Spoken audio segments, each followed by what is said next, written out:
బ్రిటన్లో మరో breaking news చూస్తున్నాం. రామేశ్వరాన్ని రైల్వే మార్గం ద్వారా అనుసంధానించేందుకు ప్రత్యేకంగా రూపొందించిన కొత్త పంబర్ వంతెన నిర్మాణం పూర్తయింది. రామనవమి రోజున ప్రధానమంత్రి నరేంద్ర మోదీ దీన్ని అధికారికంగా ప్రారంభించనున్నారు. తమిళనాడులోని రామనాథపురంలో 535 కోట్లతో పంబాన్ వంతెన నిర్మాణం చేశారు. ఇక ఈ వంతెన ప్రారంభంతో దేశంలోని ఏ ప్రాంతం నుంచైనా నేరుగా రామేశ్వరానికి రైలు ప్రయాణం చేయడం సులభమవుతుంది. ఇప్పటి వరకు మండపం వరకు మాత్రమే రైలు సౌకర్యం ఉండగా ఇకపై రామేశ్వరానికి నేరుగా రైలు ప్రయాణించేందుకు మార్గం సిద్ధమవుతుంది.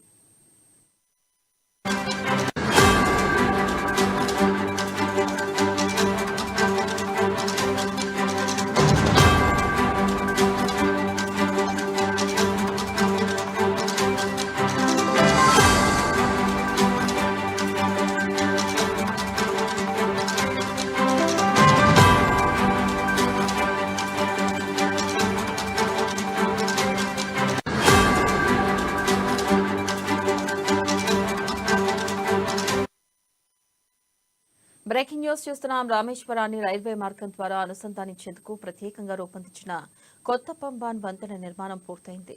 రామనవమి రోజున ప్రధానమంత్రి నరేంద్ర మోదీ దీన్ని అధికారికంగా ప్రారంభించనున్నారు.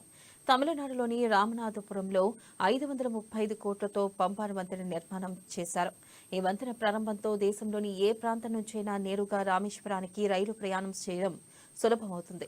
ఇప్పటి వరకు మండపం వరకు మాత్రమే రైలు సౌకర్యం ఉండగా ఇకపై రామేశ్వరానికి నేరుగా రైలు ప్రయాణించేందుకు మార్గం సిద్ధమవుతుంది.